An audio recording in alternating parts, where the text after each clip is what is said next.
Hermano, le invito a que ahí de pie me acompañe a la lectura de Primera de Pedro, capítulo 4, versículos 1 al 6. Hoy tendremos el comienzo del capítulo 4 de nuestra serie de sermones sobre Primera de Pedro. Así que le invito a que me acompañen a la lectura de Primera de Pedro, capítulo 4, versículos 1 al 6. El título del sermón para esta mañana es Una nueva manera de vivir. Así se titula nuestro sermón en esta mañana, Una nueva manera de vivir. Le invito a que me acompañe ahí al texto para darle lectura. Dice así la palabra de Dios. Puesto que Cristo ha padecido por nosotros en la carne, vosotros también armaos del mismo pensamiento. Pues quien ha padecido en la carne terminó con el pecado, para no vivir el tiempo que resta en la carne, conforme a las concupiscencias de los hombres, sino conforme a la voluntad de Dios. Baste ya el tiempo pasado para haber hecho lo que agrada a los gentiles, andando en lascivias, concupiscencias, embriagueces, orgías, disipación y abominables idolatrías. A estos les parece cosa extraña que vosotros no corráis con ellos en el mismo desenfreno de disolución y os ultrajan. Pero ellos darán cuenta al que está preparado para juzgar a los vivos y a los muertos. Porque por esto también ha sido predicado el evangelio a los muertos, para que sean juzgados en carne según los hombres, pero vivan en espíritu según Dios. Padre, gracias te damos en esta hora por tu palabra. Gracias por la reunión de los santos, la reunión de tu iglesia, Señor. Gracias por el privilegio que nos das de juntos preparar nuestros corazones, Señor. Esta semana han ocurrido tantas cosas. Hemos recibido malas noticias, hemos estado expuestos a situaciones difíciles. Oh Señor, pero qué refrigerio para nuestras almas escuchar la buena noticia de salvación una vez más. Qué refrigerio para nuestras almas escuchar las palabras que tú tienes para decirnos. Son palabras de consuelo, Señor. Son palabras que nos dicen todo va a estar bien. Señor, son las palabras tuyas. Te pedimos que a través de tu palabra nosotros seamos transformados y seamos edificados hoy. Gracias, Jesús. Te lo pedimos todo en tu nombre. Amén. Hermano, cada vez que usted se encuentra con una semana cargada de malas noticias, usted lo que espera es alguien, de alguna manera, que llegue con una buena noticia. Alguien que llegue y le diga, oye, confía en Dios, todo va a estar bien. De hecho, ¿usted sabe qué? Yo fui testigo esta semana de momentos donde algunos hermanos estuvieron en sufrimiento y otro hermano le daba testimonio, lo animaba. Y en diferentes contextos, porque pasó providencialmente varias veces esta semana, en diferentes contextos le decía, ganamos. ¿Se acuerdan la predicación del sermón pasado, el domingo pasado? Cuando recordábamos eso y decíamos, vamos a recordarnos esta verdad unos a otros, que al final en Cristo somos más que vencedores, que al final en Cristo tenemos la victoria, no por lo que nosotros hagamos hecho, pero por lo que hizo Él. Somos entonces victoriosos. Y no importa cómo estén las circunstancias hoy, cómo esté el juego en este momento, al final tenemos la victoria segura. Y eso para nosotros, mi hermano, es una gran esperanza. Así que damos gracias a Dios porque podemos juntos estudiar nuevamente su palabra un día más. Hoy comenzamos, como les decía, un nuevo capítulo, el capítulo 4 de Primera de Pedro, bajo el tema Una nueva manera de vivir. Mi hermano, todos estamos conscientes del poder de una fotografía. Usted sabe que hay imágenes que han trascendido la historia. Hay fotos que algún fotógrafo, usted sabe que algunas veces hasta de casualidad, tenía su cámara en el momento y tiró una foto, capturó una escena y esa escena quedó plasmada ahí para la posteridad. Y cuando yo estoy estudiando un libro de historia, puedo ver muchas veces estas fotos que tratan de explicarnos un evento. Pero mi hermano, fue una foto que se tenía que tirar en el momento justo, ni un segundo antes, ni un segundo después, porque no se capturaba el momento. Parte de mi gusto y mi pasión y amor por la historia es pensar, recrear esos eventos del pasado. Y una fotografía puede hacerlo. De hecho, yo no sé si usted se ha puesto a pensar, si podemos llamarlo así, la magia de la fotografía, que capture un momento. Es como si le pudiera poner pausa a un momento. Eso es lo que hace la fotografía. Hay una fotografía muy famosa que se encuentra en exhibición en una ciudad en Alemania. Y es la foto de un hombre que está en contra de la corriente. Es la foto de un hombre que hace algo que ninguna persona se atrevería a hacer en ese momento. Y yo les estoy hablando de un hombre llamado Augusto Landmesser. Este hombre, Augusto Landmesser, era un hombre que trabajaba en los astilleros, o sea, él construía barcos en Alemania, Estamos hablando de la década de los años 30. Y si usted sabe de historia, ¿sabe qué personaje estaba en esa área ascendiendo en el poder en Alemania? Adolfo Hitler, con su partido, el Partido Nacionalista. Este hombre se tuvo que meter obligatoriamente al Partido Nacionalista, al Partido Nazi, porque si tú no eras parte del Partido Nazi, no podías ni siquiera trabajar, escuche. O sea, tú tenías que ser obligatoriamente parte del partido de Hitler para que te dieran trabajo, para comer. Así que él por obligación entró al partido, pero ocurrió algo. Él se enamoró de una joven, comenzaron una relación, querían casarse, pero había un problema, un pequeño problema. Él era un alemán perteneciente al partido nazi de Adolfo Hitler y ella era una joven judía. Usted sabe la historia. Los judíos fueron exterminados, gran parte de ellos en esa región, por Hitler. Así que el gobierno no les permitió casarse, ellos comenzaron una relación, tuvieron un hijo, unos hijos. Y es interesante que en un momento dado llega el punto donde Hitler, el 13 de junio de 1936, iba a estrenar, ellos le llamaban como bautizar, a estrenar un nuevo barco de guerra. Y en esa ciudad donde vivía este hombre Augusto, todo era fiesta. Imagínense, por fin habían construido un barco. El gran líder máximo, como ellos le llamaban a Hitler, iba a llegar a la ciudad. Todos se estaban preparando, era un ambiente de celebración para que Hitler viera el barco que se había construido y celebrara con ellos. Y tal vez le diera más recursos a la ciudad. El partido nazi había hecho por obligación que cada vez que se acercara una figura de autoridad, especialmente Hitler, se tenía que saludar. Ustedes saben que ellos tenían un saludo con la mano extendida. Usted sabe que hoy incluso es prohibido hacer eso en Alemania. Usted va preso si hacen ese saludo en Alemania. Un saludo que exalta a Hitler. Pero ese saludo con la mano extendida era obligatorio. Escucha, era una ley. Usted tenía que hacerlo. Y más frente de la presencia de él. Así que él llega a estrenar el barco, se para en la plataforma, es todo ambiente de fiesta, todos al unísono, cientos de personas dan el saludo oficial que exaltaba la figura de Hitler y de la Alemania que él estaba construyendo. Todos extienden su brazo derecho en saludo de Hitler, excepto un hombre que hace así. ¿Y sabes qué? Había un fotógrafo en ese momento y capturó ese evento mágico. Y esa foto después usted la puede buscar. Usted lo puede buscar de muchas maneras. El hombre que se resistió a saludar a Hitler. Le han puesto muchos títulos. Pero la foto es épica. Porque usted se imagina todas las personas saludando a Hitler de esa manera, todos ahí en orden. Y este hombre hace así.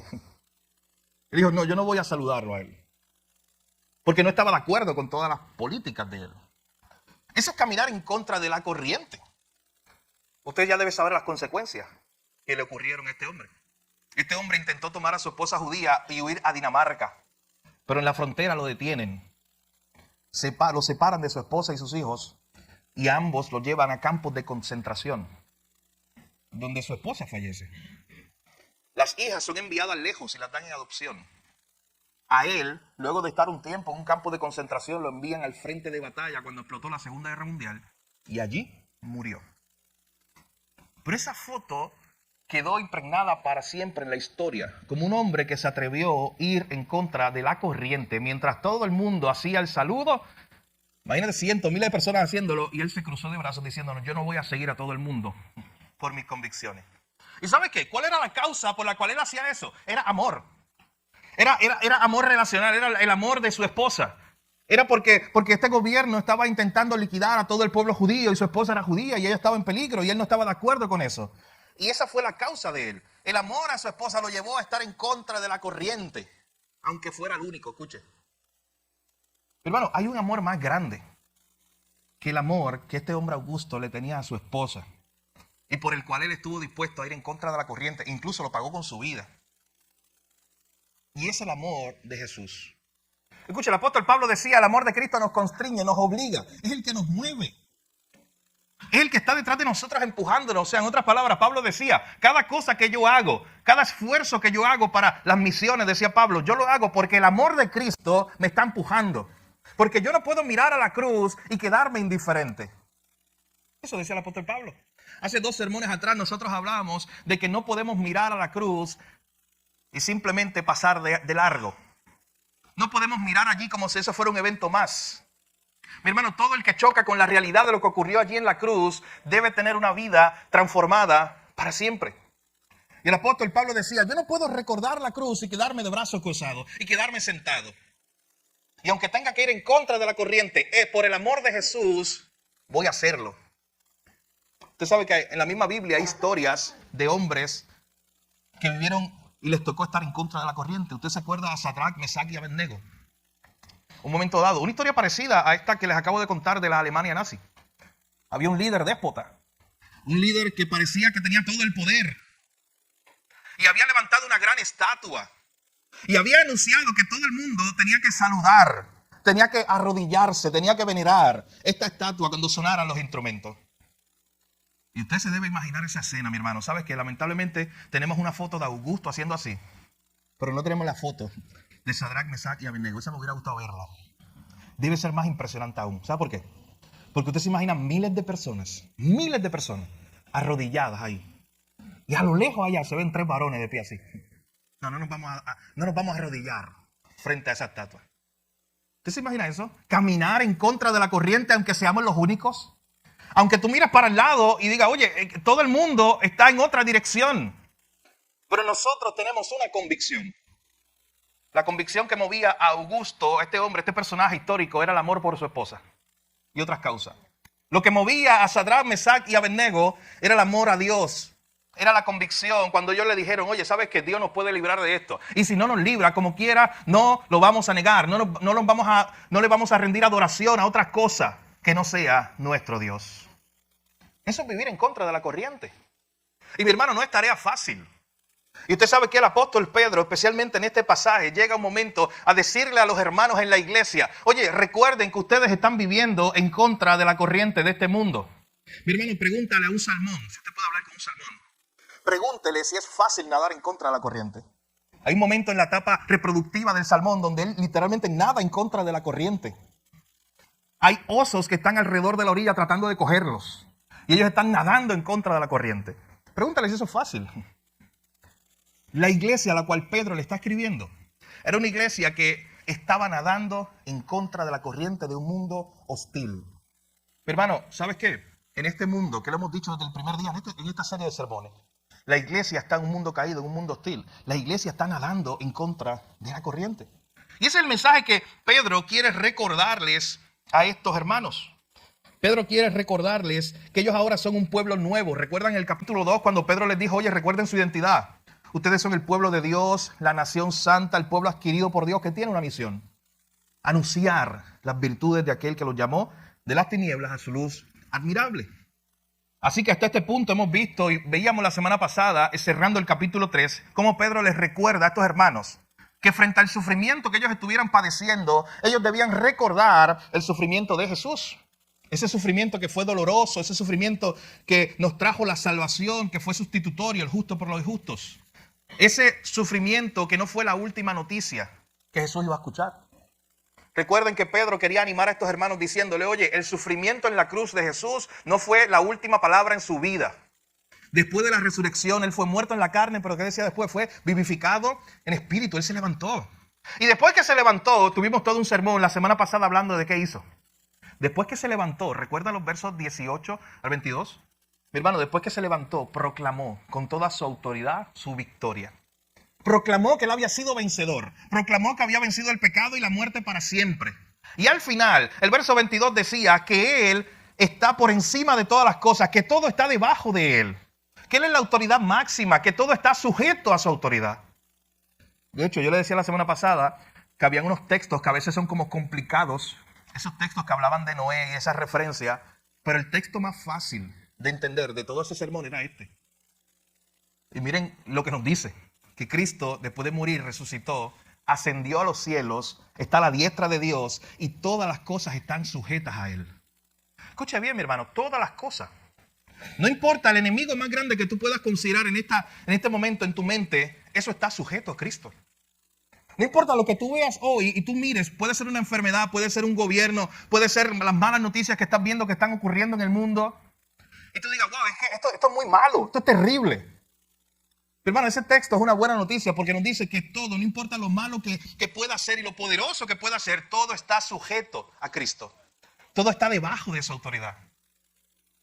Así que está la esperanza que Pedro quiere traerle a estos hermanos. No importa lo que estén enfrentando, ustedes están seguros en el Señor. Por eso Pedro utilizaba la imagen del arca, decíamos la semana pasada. El único lugar donde había salvación era estar dentro del arca. Afuera la ira de Dios se iba a manifestar, pero había que estar ahí seguros en el arca. Y allí nada les iba a ocurrir. Esa fue la promesa que se le dio a Noé y su familia. Así que Pedro, en esta ocasión, lo que le va a seguir recordando a estos hermanos es que el pueblo de Dios debe vivir como el pueblo de Dios. Escucha bien esa frase. El pueblo de Dios debe vivir como el pueblo de Dios. O sea, en otras palabras, Pedro quiere recordarle a estos hermanos que ellos no deben seguir viviendo como vivían en el pasado, como gentiles. Que ellos ahora han sido transformados y que ellos ahora deben vivir con un estándar, con un estilo de vida nuevo. Por eso nuestro sermón se titula así en esta mañana: una nueva manera de vivir. El que ha visto lo que ocurrió en la cruz y quedó transformado para siempre, mis hermanos, tiene que vivir de una manera diferente. O en otras palabras, tú no puedes decir que entendiste lo que ocurrió en la cruz y seguir viviendo como vivías antes de conocer lo que ocurrió en la cruz. Tu vida tiene que cambiar totalmente. La gracia de Dios, mi hermano, permite que tengamos una nueva manera de vivir. ¿Ustedes lo recuerdan al apóstol Pablo allá en 2 Corintios 5:17 decir que de modo que si alguno está en Cristo, nueva criatura es, las cosas viejas pasaron, todas son hechas nuevas? Y precisamente en esta mañana veremos 4 implicaciones que nos muestra este pasaje de una nueva manera de vivir. En otras palabras, una nueva manera de vivir implica 4 cosas que veremos hoy. En primer lugar, acompáñenme al verso 1. La primera parte del verso 1 del capítulo 4 de Primera de Pedro. Una nueva manera de vivir implica vivir con la mente de Cristo. Escuche bien. Una nueva manera de vivir implica vivir con la mente de Cristo. Nos dice el apóstol Pedro aquí en el primer verso: puesto que Cristo ha padecido por nosotros en la carne, vosotros también armaos del mismo pensamiento. Escuchen lo que Pedro le está diciendo a estos hermanos. Cristo, ya yo les mostré que Él sufrió en la carne y que Él estuvo dispuesto a sufrir. Él prefirió sufrir que desobedecer a Dios. Él prefirió sufrir si ese era el camino que Dios le había trazado. Hermano, usted siempre delante tendrá 2 caminos. Uno que parece muy fácil, donde no hay mucho sufrimiento. Pero la Biblia dice que hay caminos que parecen buenos, pero al fin es camino de muerte. Tenga cuidado con eso. Es como una línea recta donde no pasa casi nada. Es un camino ancho.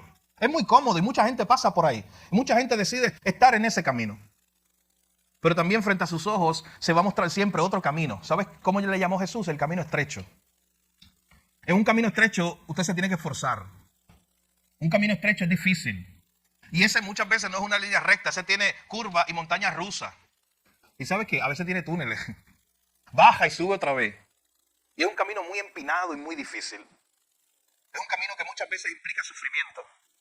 Pero ese es el camino que Jesús ha permitido que tú y yo pasemos. ¿Y sabes qué es lo que Pedro le quiere recordar a estos hermanos? Que mientras tú estás caminando en ese camino no vas solo, porque Jesús, que Él mismo sufrió, nos lo está diciendo ese verso 1, porque también Cristo sufrió. Él que sufrió, Él nos acompaña. Él sabe lo que es el sufrimiento y Él nos va a acompañar en ese camino difícil. Mi hermano, no escojas el camino fácil cuando tu Salvador escogió el camino difícil. Cuando Jesús escogió la cruz.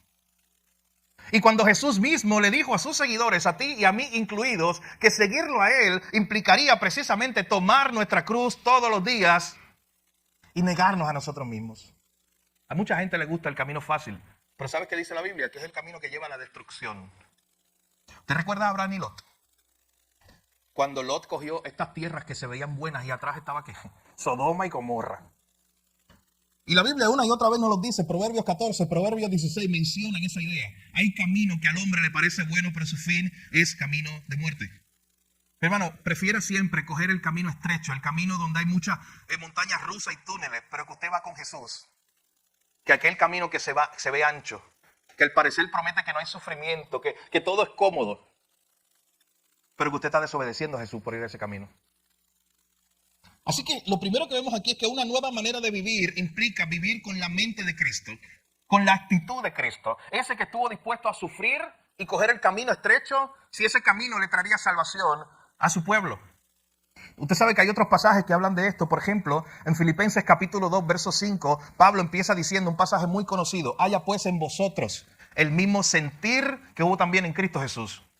Hay otros pasajes que traducen ese verso diciendo que haya en ustedes la misma mente de Cristo, la misma forma de pensar de Jesús. Es lo mismo que Pedro está diciendo aquí. Así como Cristo padeció por nosotros en la carne, escogió el camino del sufrimiento, ustedes también ármense del mismo pensamiento, tengan la misma actitud de Jesús, tengan el mismo pensamiento de Jesús. Y esa palabra ármense es una palabra que es militar. Y en su contexto era cuando un soldado iba a tomar las armas para estar listo para la batalla. Y Pedro le está diciendo, para esta batalla que tú estás enfrentando como cristiano en un mundo hostil, tienes que armarte con la mente de Jesús. Tienes que pensar como Jesús. Mi hermano, una nueva manera de vivir implica vivir con la mente de Cristo. Si has conocido lo que ocurrió allí en la cruz, y has conocido a Jesús como tu Salvador, no puedes seguir pensando de la misma forma que pensabas antes. Tu mente debe cambiar, tu forma de pensar. Ahora debes pensar como pensaba Jesús. Jesús siempre tenía su mirada puesta en la gloria del Padre, en la gloria de Dios, con una misión muy clara. Jesús siempre estaba preparado y buscaba que nada le impidiera llevar a cabo esa misión. Esa era la mente concentrada de Jesús siempre en la misión. Y aquí el primer versículo de nuestro capítulo 4 nos dice, mis hermanos, que tenemos que vivir con la mente de Cristo. Tenemos que armarnos de ese mismo pensamiento, incluso estar dispuestos a sufrir. Pero escuche bien, es como nos dice el Proverbio 23. Ese buen pastor que comienza diciendo en el verso 1, es el buen pastor que está con nosotros en el valle de sombra de muerte. Es el mismo. Ese Jesús acompañándonos en medio del sufrimiento y en medio del dolor. Usted tiene un Salvador que sufrió, así que no le tenga miedo al sufrimiento. Porque usted tiene un Salvador que sufrió y venció. Y ahora puede darle consuelo a usted en medio de cualquier sufrimiento que usted tenga.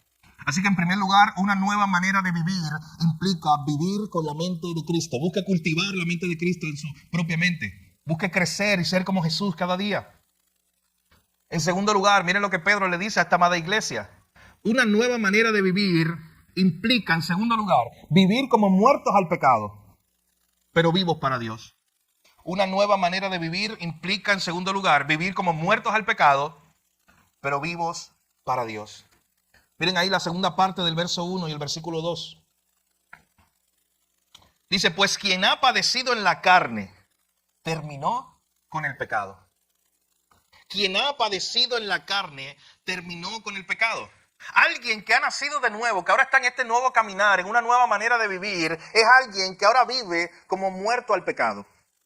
De hecho, ¿sabe qué implica esa frase que dice? Nosotros, los que hemos padecido ahora en la carne, los que estamos sufriendo por Cristo, hemos terminado con el pecado. ¿Usted sabe lo que implica esa frase? Es que hemos terminado nuestra relación con el pecado. Ya Él no es nuestro amo. Antes de nosotros venir a Cristo, el pecado nos dominaba. El pecado era nuestro Señor. Pero ahora en Cristo, Él nos ha hecho libres. Hemos terminado nuestra relación con el pecado. El pecado ya no nos debe dominar. Charles Spurgeon, como solamente él podía ilustrarlo, él decía que yo no puedo casarme con Cristo sin divorciarme del pecado. Yo no puedo casarme con Cristo y todavía tener la misma relación que tenía antes con el pecado. Y aquí Pedro está diciendo, mis hermanos, que nosotros, la iglesia, el creyente, ese que ha sufrido también en la carne, identificándose con su Salvador, ha terminado su relación con el pecado. Así que noten estos primeros dos puntos. Lo que nos está diciendo es que si tú en esta mañana eres una nueva criatura y ahora estás caminando en este nuevo caminar en Jesús, se supone en primer lugar que ahora tengas la mente de Cristo y estés dispuesto a sufrir por Cristo. Estés dispuesto a coger el camino estrecho. Y en segundo lugar, implica que ahora no tienes la misma relación que tenías antes con el pecado. Que ahora debes vivir como muerto al pecado.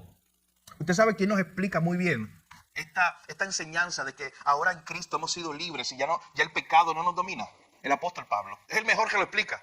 Por eso yo le invito a que usted me acompañe un momento a Romanos capítulo 6. Porque allá en Romanos capítulo 6, el apóstol Pablo nos va a trazar muy bien esta enseñanza. Y escuche bien, ¿cuál es la relación de ahora del creyente con el pecado? Porque Pedro nos está diciendo aquí que hemos terminado con el pecado.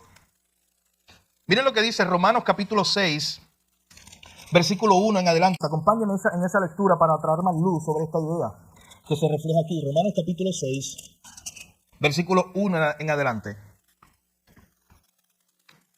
¿Qué pues diremos? ¿Perseveraremos en el pecado para que la gracia abunde? En ninguna manera. Porque los que hemos muerto al pecado, escucha, eso somos tú y yo, que ahora estamos en Cristo, que terminamos con el pecado, como dice Primera de Pedro. Los que hemos muerto al pecado, ¿cómo viviremos aún en él? ¿O no sabéis que todos los que hemos sido bautizados en Cristo Jesús, hemos sido bautizados en su muerte? Porque somos sepultados juntamente con él para muerte por el bautismo, a fin de que como Cristo resucitó de los muertos por la gloria del Padre, así también nosotros andemos en vida nueva. Porque si fuimos plantados juntamente con él en la semejanza de su muerte, así también lo seremos en la de su resurrección. Sabiendo esto, que nuestro viejo hombre fue crucificado juntamente con Cristo, para que el cuerpo del pecado sea destruido, a fin de que no sirvamos más al pecado. Porque el que ha muerto ha sido justificado del pecado. Y si morimos con Cristo, creemos que también viviremos con él, sabiendo que Cristo, habiendo resucitado de los muertos, ya no muere. La muerte no se enseñorea más de él. Porque en cuanto murió al pecado, murió una vez por todas. Mas en cuanto vive, para Dios vive. Así también vosotros, escucha lo que dice ahora, los cristianos, los que están ahora en Cristo, considérense muertos al pecado, pero vivos para Dios en Cristo Jesús, Señor nuestro.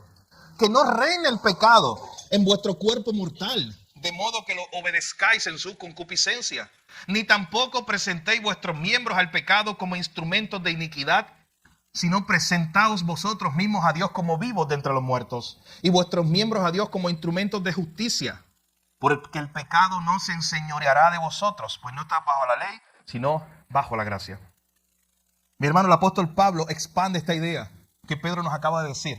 Alguien que ha nacido de nuevo, alguien que ahora tiene un nuevo caminar en Jesús, tiene ahora la mente de Cristo, se arma del mismo pensamiento de Cristo, pero es alguien que ha terminado con el pecado.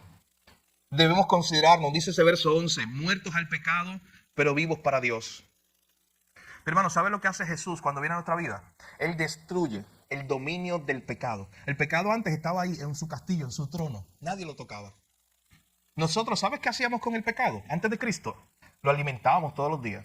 Le dábamos alimento. Le servíamos. Si el pecado decía que nos fuéramos para allá íbamos. Si el pecado decía que nos fuéramos para el otro lugar, para allá íbamos.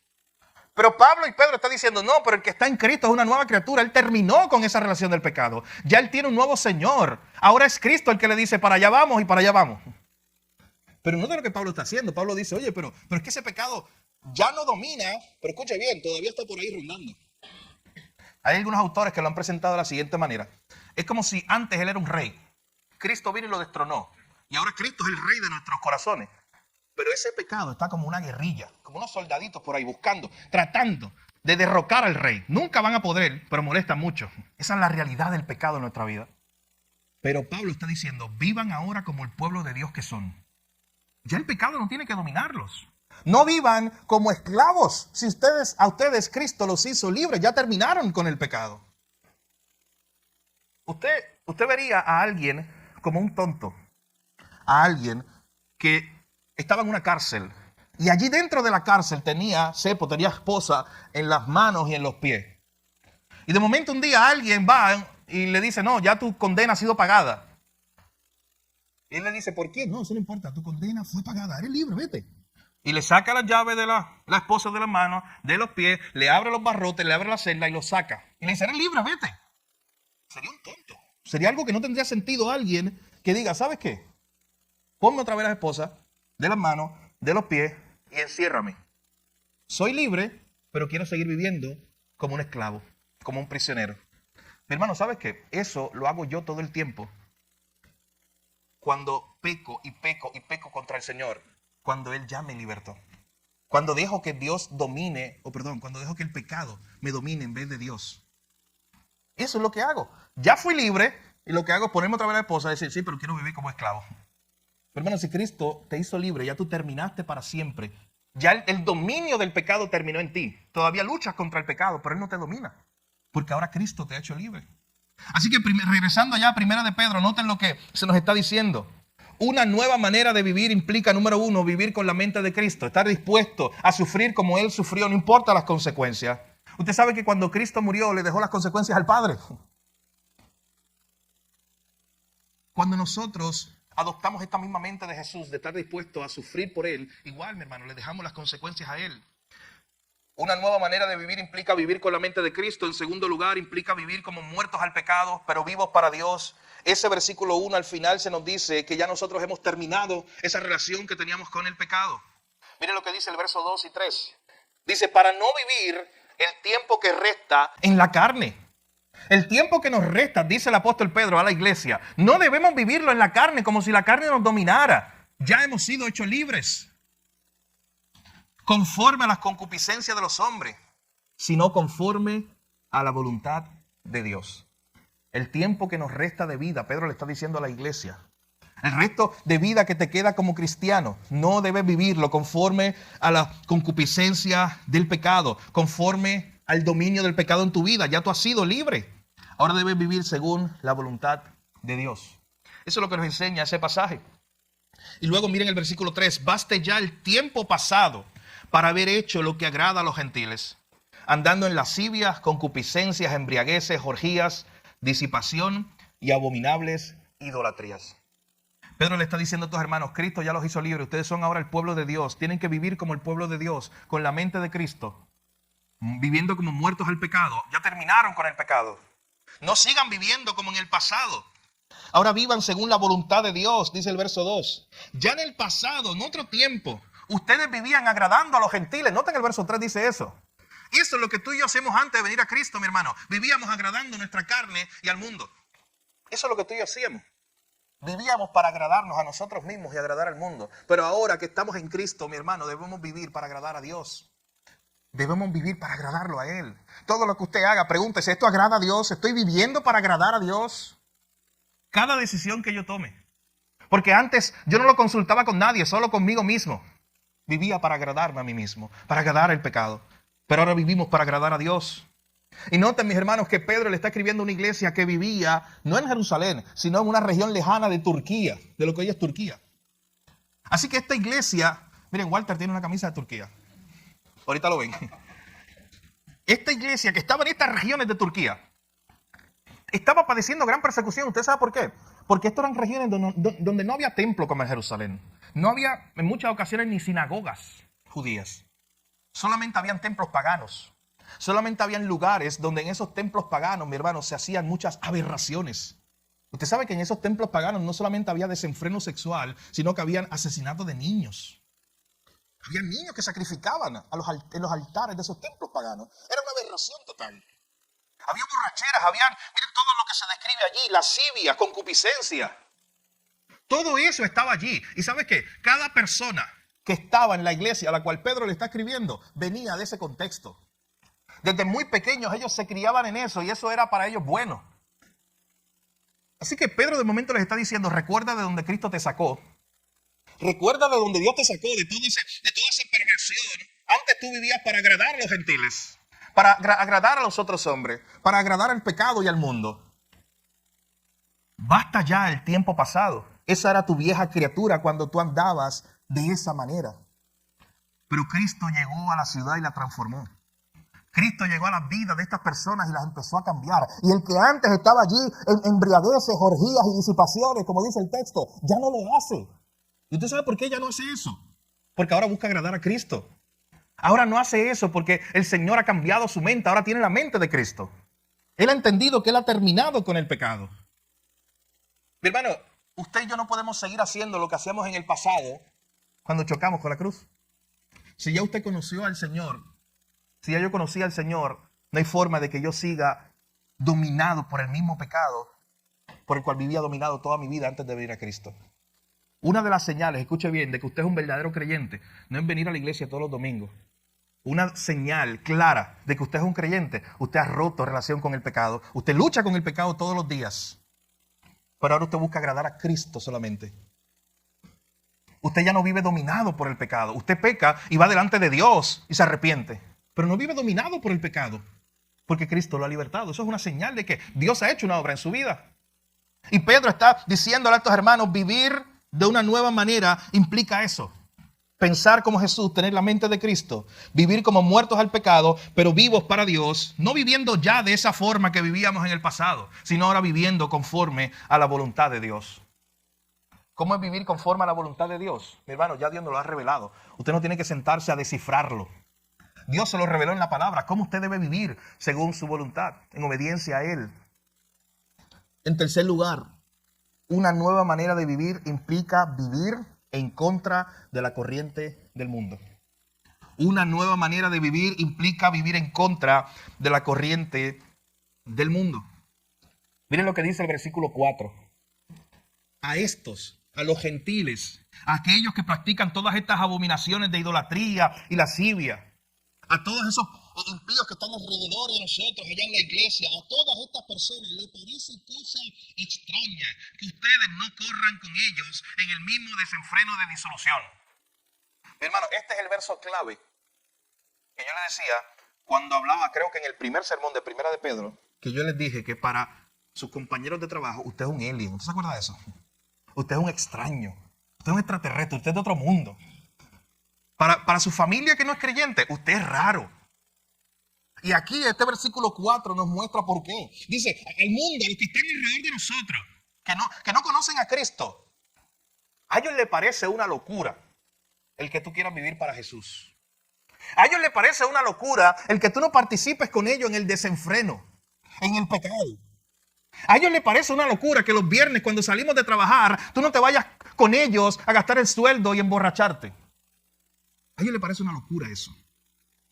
A ellos les parece una locura que todos se ponen en común de acuerdo para hacer el mal y robar en su trabajo y tú eres el único que dice, yo no voy a participar en eso. Les parece una locura. Dice el texto que a ellos les parece cosa extraña que nosotros no corramos como ellos, porque nosotros vamos en contra de la corriente. Volviendo a esa escena de Sadrach, Mesach y Abednego, ¿se imaginan toda esa gente alrededor que estaba postrado adorando la estatua? Pensando, esta gente son bien extraños. Estos son unos locos. ¿Cómo ellos se atreven a desafiar al rey? Acaba y arrodíllense.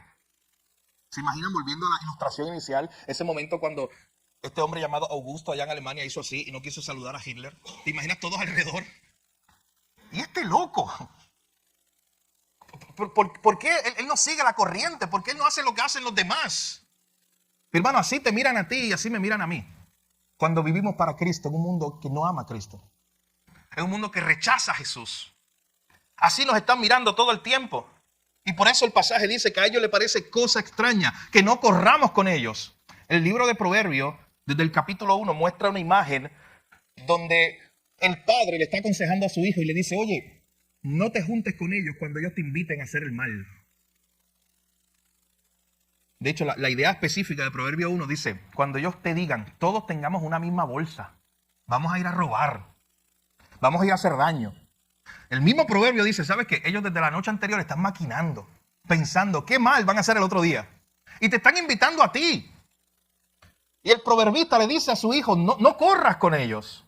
Corre en contra de la corriente. Pero mi hermano, eso te costará. Ser el único cristiano en tu familia, eso cuesta. Ser el único cristiano en tu trabajo, eso cuesta. Ser el único cristiano en la universidad donde estás, en la escuela donde estás, eso es pagar un precio. Pero yo prefiero pagar ese precio con Cristo. Mi hermano, yo prefiero ser obediente a Cristo. Tener la mente de Él, lo que dice el verso 1. Porque Él también pagó el precio. Por mí. Porque Él pagó el precio y venció. Así que vivir de esta nueva manera en Cristo implica vivir con la mente de Cristo, vivir como muertos al pecado. En tercer lugar, vivir en contra de la corriente de este mundo.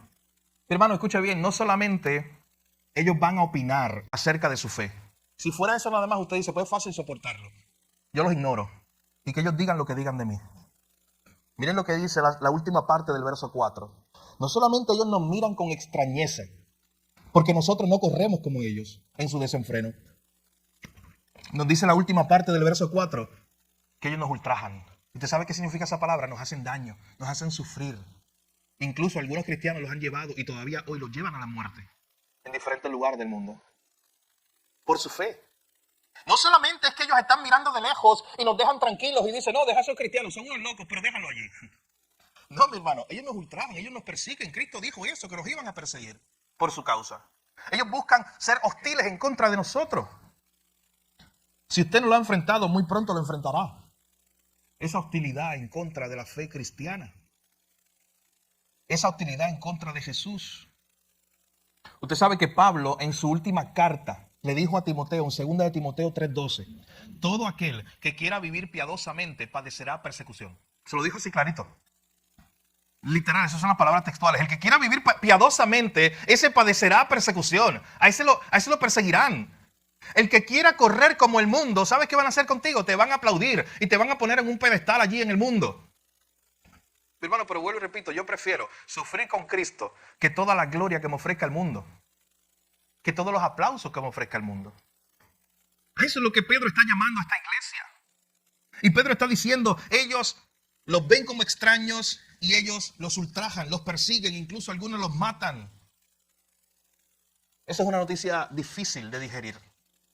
Para estos hermanos que estaban escuchando este mensaje, ellos estaban sufriendo, una iglesia en sufrimiento, enfrentando la hostilidad del mundo. Y Pedro les está diciendo, no se extrañen, los van a perseguir y los van a ultrajar y algunos de ustedes incluso los van a matar. Esto quizás era de desaliento para los cristianos que escuchaban esta noticia. Esto quizás es de desaliento para ti en esta mañana, pensando, wow, pero significa que entonces que en el trabajo donde estoy, en mi familia y en cualquier lugar donde yo esté, en algún momento puedo encontrar oposición por ser cristiano. Yo no quiero pasar por ese sufrimiento. Pero usted sabe que todo cambia con el verso 5.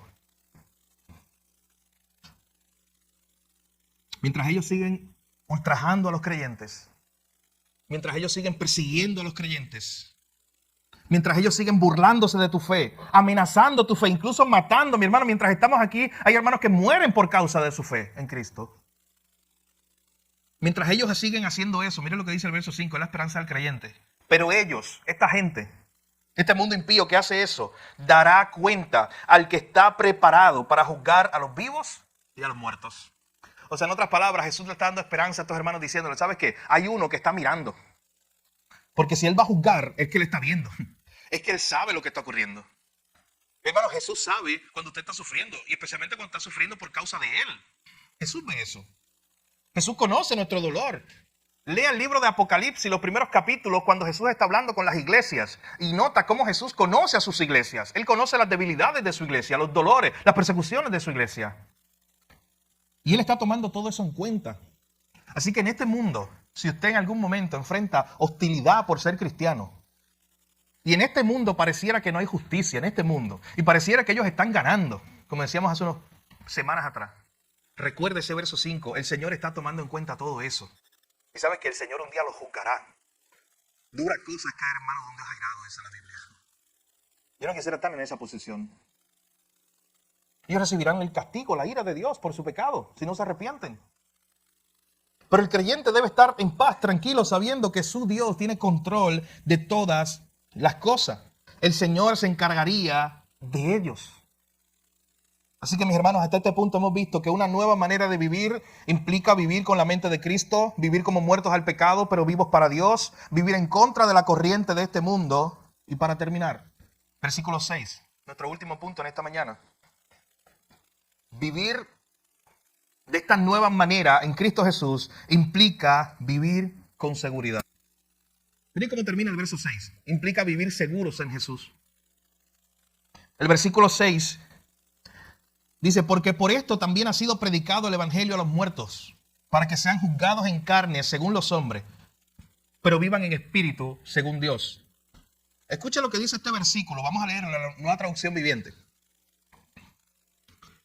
Escucha bien lo que dice este versículo 6, porque en esta traducción se nos aclara mucho mejor. Dice, por esta razón, la buena noticia fue predicada a los que ahora están muertos.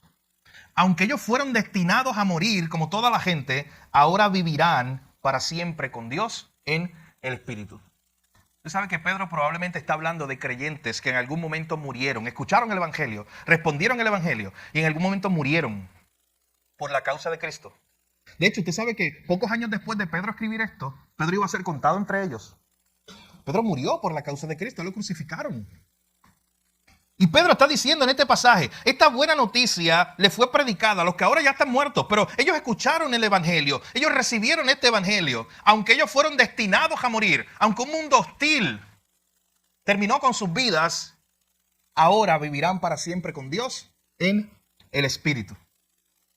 Mi hermano, Pedro les está diciendo a estos hermanos que ellos pueden tener la seguridad de que este mundo hostil los ultraje, los persiga e incluso les quite la vida, pero no les puede quitar su alma.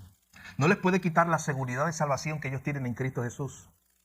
Porque les dice, oye, ellos fueron destinados a morir, pero ahora viven para siempre con Dios en el Espíritu.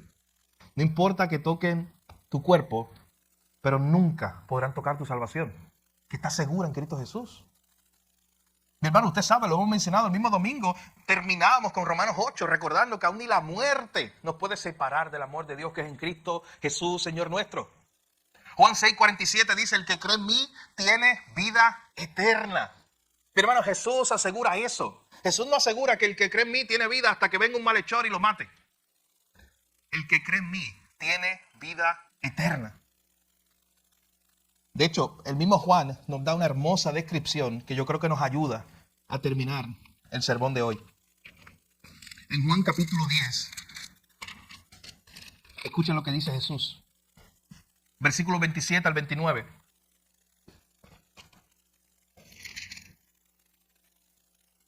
Jesús dice allá en Juan capítulo 10, versículo 27, mis ovejas oyen mi voz y yo las conozco y me siguen. Y escucha lo que dice ahora. La seguridad del cristiano, la seguridad que tú tienes en esta mañana si estás en Cristo Jesús. Yo les doy vida eterna y no perecerán jamás, ni nadie las arrebatará de mi mano. Escuche esto, mi hermano. Mi Padre que me las dio es mayor que todos y nadie las puede arrebatar de las manos de mi Padre. Mi hermano, no hay un lugar más seguro que estar que en las manos de nuestro Padre. Y ahí estás tú si eres un creyente hoy. Y Pedro le está diciendo a estos hermanos para cerrar esa sección. Algunos de entre nosotros incluso ya los mataron por su fe. Ellos están muertos en la carne, dice el verso 6. Pero ellos están vivos en Dios. Porque su alma nadie la puede tocar. Porque el que está en Cristo está seguro. Porque estamos en las manos de nuestro Padre y nada ni nadie nos puede separar de ahí. Mi hermano, usted sabe que esta verdad se va a aplicar a su vida. No importa si hoy lo estén persiguiendo o no. Porque hoy usted puede pensar, no, pero es que yo no estoy enfrentando mucha persecución tal vez hoy, en este momento de mi vida. Eso es razón de evaluarse en dos maneras. Escuche bien. Y con esto vamos cerrando. Si usted nunca ha recibido un cuestionamiento de su fe, si usted nunca ha recibido hostilidad por ser cristiano, en su familia, con un amigo, en la comunidad, en el trabajo, usted lleva 20 años de cristiano y usted nunca ha recibido el rechazo del mundo. Al contrario, lo que hace el mundo es aplaudirle. Usted tiene hoy que evaluar su fe. Porque es probable que usted esté viviendo para agradar al mundo y por eso le aplaude.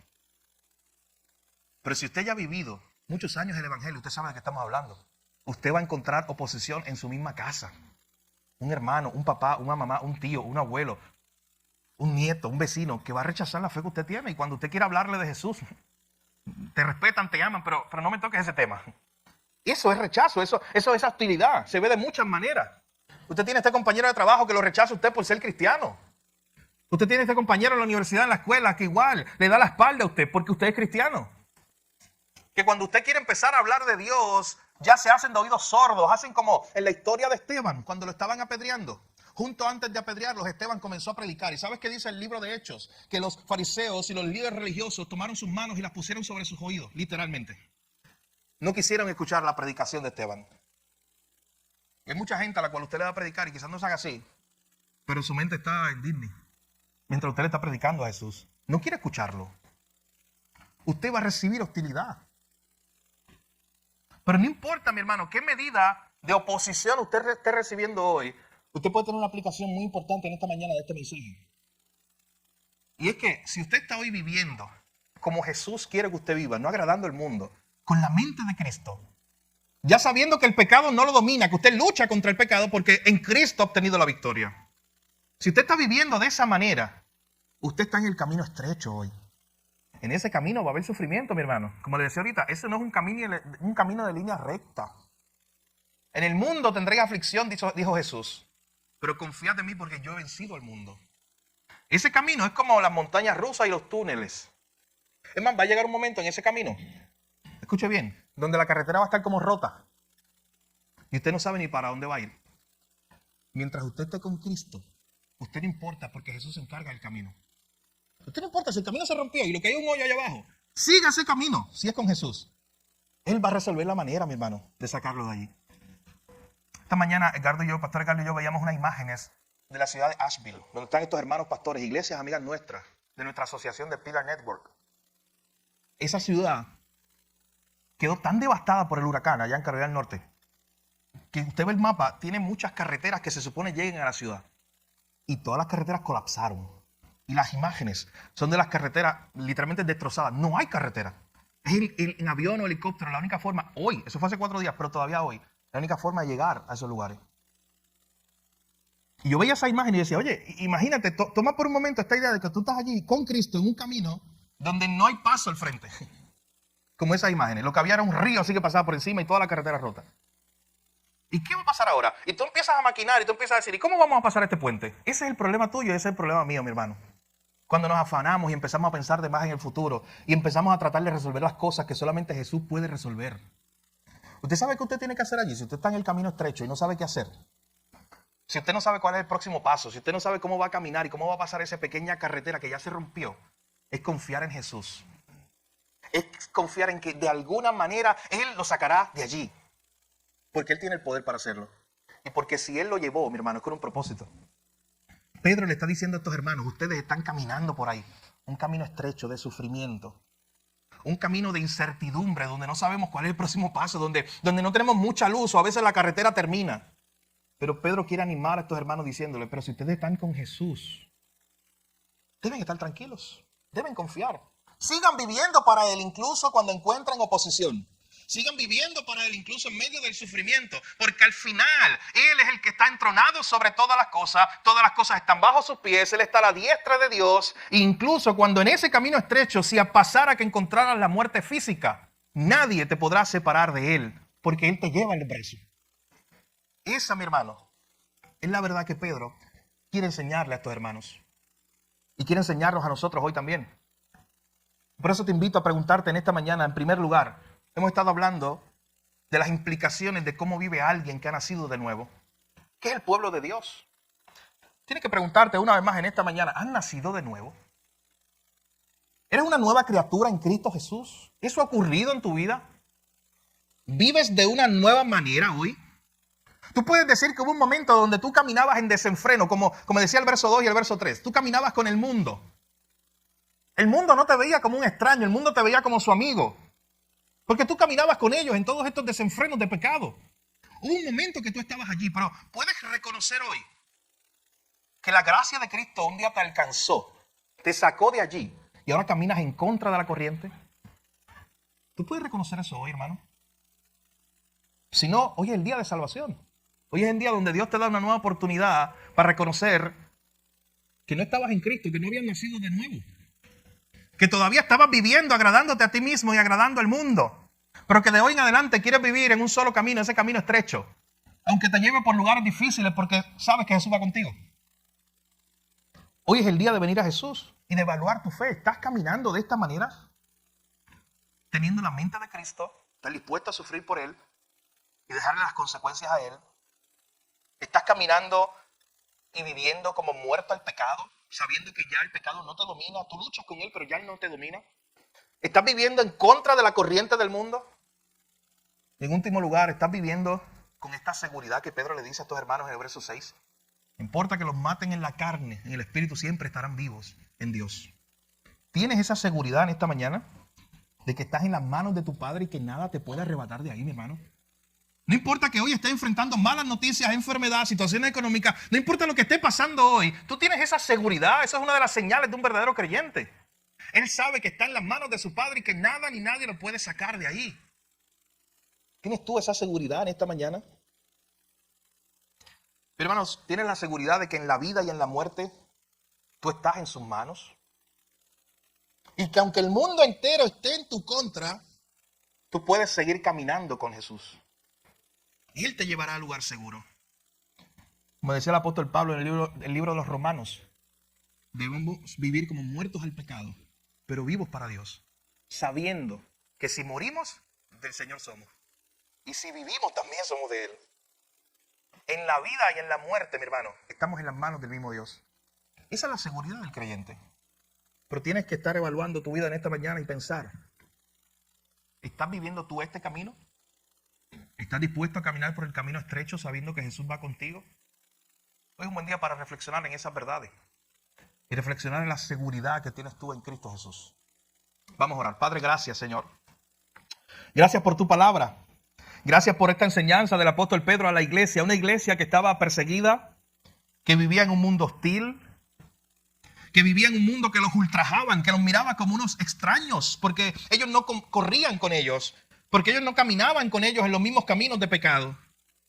Un mundo que decidió coger el camino ancho, el camino cómodo, que al final lleva a la destrucción. Y Pedro les está recordando la esperanza que ellos tienen en Cristo Jesús, en aquel que está sentado sobre todas las cosas, porque derrotó la muerte y el pecado para siempre. En aquel que tiene el poder sobre nuestra vida y sobre nuestra muerte. Y Pedro está animando a esta iglesia a que considere su fe, a que imiten a Jesús y a que vivan de una nueva manera, con la mente de Cristo, viviendo como muertos al pecado, viviendo para Dios, viviendo en contra de la corriente del mundo y viviendo con la seguridad de que estamos en las manos del Señor. Oh, Señor, en esta hora te pedimos que nos ayudes a considerar nuestra fe. Y te pedimos que los que estamos aquí en esta mañana podamos pensar por un momento si verdaderamente hemos nacido de nuevo. Si verdaderamente estamos caminando en este camino estrecho, en este camino que tú escogiste para nosotros. Muchas veces el camino que estamos caminando no es el camino que tú quieres que nosotros caminemos, Señor. Y hoy te pedimos que nos ayudes a arrepentirnos y a venir a ti. Y si hay alguien entre nosotros que no te ha conocido, que hoy comienza a vivir para ti. Que hoy comienza a vivir para agradarte a ti y no para agradar al mundo. Que hoy comienza a vivir en contra de la corriente de este mundo. Oh Señor, pero como iglesia también, te pedimos hoy que nos ayudes, Señor. Ayúdanos a vivir para ti. Ayúdanos a vivir porque es difícil vivir en un mundo de hostilidad. Es difícil vivir. Nos cansa mentalmente, físicamente. Cuando encontramos rechazo por todas partes. Pero hoy te pedimos que nos ayudes, Señor. Queremos caminar contigo. No queremos los aplausos del mundo. Queremos vivir en obediencia a ti, Señor, aunque eso nos cueste. Hoy quizás estamos viviendo momentos oscuros en nuestro camino estrecho que hemos decidido caminar por ti. Hoy estamos pasando quizás momentos difíciles donde no sabemos el resto del camino, donde parece que hasta el camino se rompió. Pero hoy ayúdanos, Señor, a descansar en ti. Ayúdanos a recordar que si tú eres el que vas con nosotros, si tú eres el que nos lleva, todo está bien. Gracias, Señor, por la seguridad que tenemos en ti. Ayúdanos a vivir como una luz en este mundo de tinieblas. A que con nuestras vidas podamos apuntarte a ti. Gracias, Jesús, en tu nombre oramos y te lo pedimos todo. Amén. Mi hermano, en esta mañana, importante que usted considere nuevamente si usted está en Cristo Jesús. Considere si usted hoy es una nueva criatura. No se vaya de este lugar sin haber dilucidado eso, sin estar seguro. Hable con el pastor Edgardo, hable conmigo, hable con otro hermano líder en la iglesia, hermano que le invitó. Pero no se vaya de este lugar sin tener esa seguridad de que usted está caminando por el camino estrecho, el camino de Jesús. ¿Usted sabe qué? Para la iglesia, para nosotros, es probable que en nuestro caso no queramos escoger ese camino. Si nos ponen varios caminos al frente, escogeríamos muchos otros. No escogeríamos ese que tiene montañas rusas, que tiene caminos como que se rompen. Escogeríamos un camino llanito.